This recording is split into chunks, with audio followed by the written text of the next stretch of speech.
কৃষিকাজ ভাই তো সোজা না। রাত্রের বেলা পানি দিচ্ছি শসার ক্ষেতে। আমার জন্য সবাই আশীর্বাদ করবেন, ঈশ্বরের কাছে দোয়া করবেন। শসা ধরছে এই রাত্রের কোনো দিতে দেখাচ্ছে, দেখেন রাত জাগি জাগি পানি দিচ্ছি। আর আমার শসা কেমন হয়েছে, কেমন ধরছে অবশ্যই আপনারা জানাবেন। রাতের বেলা কৃষিকাজ এতটা ইজি না ভাই, খুবই পরিশ্রম। তারপরও হচ্ছে কৃষকরা নির্যাতিত।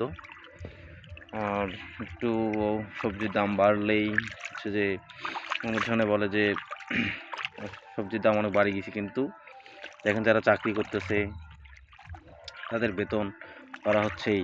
এখানে দেখেন যে কৃষকেরা ইনভেস্ট করেও তাদের যে মূল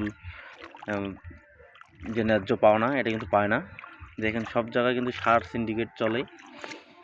দেখেন কয়েকদিন আগে শসার বাজার বেশি, কিন্তু সে জায়গায় দেখেন যে আমরা কৃষকরা সর্বোচ্চ মনে হয় যে 35 টাকা পর্যন্ত বাজার মূল্য পাইছি, এর বেশি কিন্তু আমরা পাই নাই। অথচ দেখেন ঢাকা শহরে অনেক দাম বেশি। সে জায়গা থেকে গতকালকে আমি শসা হারভেস্ট করছিলাম।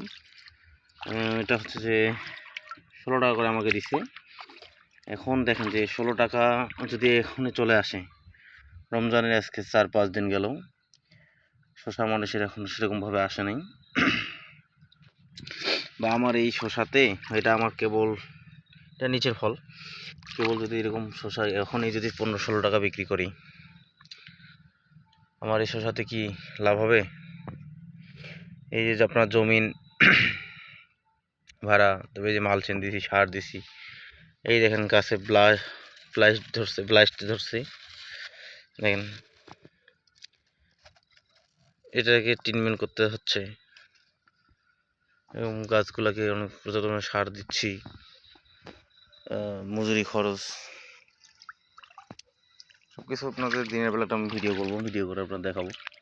তো আপনাদের সবশেষ একটা কথা ভাই, কৃষকরা হচ্ছে নির্যাতিত।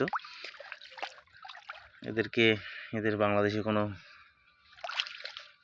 সম্মান নাই, ঠিক আছে? তো যাদের শসা চারা লাগবে বা যে কোনো চারা লাগবে, এটা আমার প্রজেক্টে আমার আরও প্রজেক্ট আছে। যে আমার শসার ক্ষেতটা কেমন হয়েছে অবশ্যই আপনারা কমেন্ট করে জানাবেন। ধন্যবাদ সবাইকে, শুভরাত্রি।